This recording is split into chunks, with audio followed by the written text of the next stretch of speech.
السلام علیکم ملګرو وای که څوک د کېدونه مخکې دا دوا ووایي نو الله پاک به ټول ګناهونه معاف کړي. دا ویډیو را سره وګورئ، یو ډېر زبردست بیان یې درسره شریک کوم. موږ مسلمانان یو پکار چې موږ دا بیان ضرور واورو، یو ډېر زبردست ځکه که موږ د ماښام د ماسخوتن د کېدونه مخکې دا دوا ووایو او د شو نو الله پاک به زموږ ټول ګناهونه معاف کړي. زموږ ډېر زیات ګناهونه کېږي، تاسو ته پته ده موږ ډېر زیات ګناهګار یو. نو ویډیو را ضرور وګورئ او د مولانا صاحب ته په کمنټ کې ضرور ماشاءالله ولیکئ، یو ډېر زبردست بیان دی.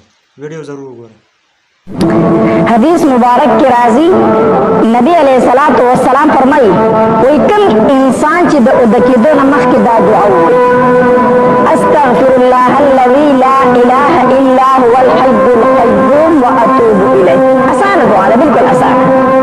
استغفر الله الذي لا اله الا هو الحي القيوم واتوب الیه.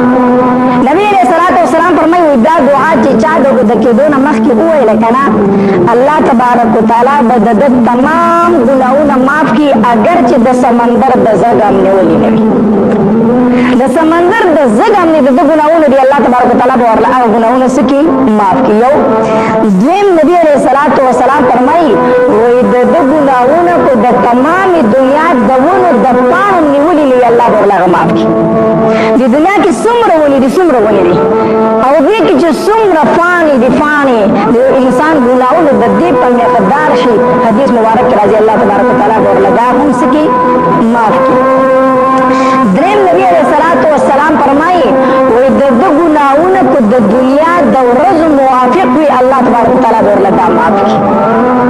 دنیا د کله نه بعد شوی ده، کله به ختمېږي، کله به قیامت راځي، څومره ورځې دي چا د مقدار معلوم دی نه.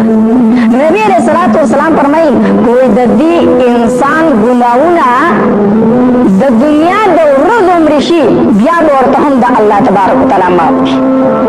او څلورم نبی علیہ الصلوۃ والسلام یو ځای یاد کړي ریګستان ځای کې شګې ډېرې زیاتې وي. نبی علیہ الصلوۃ والسلام فرمایي وایي که د ده ګناهونه د دغې ریګستان کې چې څومره شګې دي او په هغې کې څومره دانې دي، د هغې شګو چې څومره ذرات دي، که د دې انسان ګناهونه د هغې موافق شي هم به ورله الله تبارک وتعالی دا معاف کړي. ګوره څومره اسانه وظیفه ده. استغفر الله الذي لا اله الا هو الحي القيوم واتوب الیه. الله ډېر مهربانه ذات دی، ډېر مهربانه ذات دی، خو په شرط دی چې موږ خو دا اعمال وکړو که نه. دا استغفار چې دی که الله تبارک وتعالی ډېر زیات برکتونه ایښي دي، الله تبارک وتعالی د دې ډېر زیات زور ورکړی دی. حدیث مبارک کې راځي نبی علیہ الصلوۃ والسلام فرمایي کوئی څوک دا غواړي که نه چې د قیامت په ورځ باندې دی د خپلې عمل نامې نه خوشحاله شي، د خپل عمل نامه ویني او د هغې نه خوشحاله شي، نو حدیث مبارک کې راځي وایي استغفار دی دا انسان ډېر وي. د چا په عمل نامه کې چې استغفار ډېر وي دی به په ورځ د قیامت د خپلې عمل نامې نه خوشحاله وي. رانګ بل حدیث مبارک کې راځي نبی علیہ الصلوۃ والسلام فرمایي دا دوه فرشتې نه دي کوم چې د انسان اعمال لیکي، اعمال، نو چې دا انسان د اعمال بر اسمانونو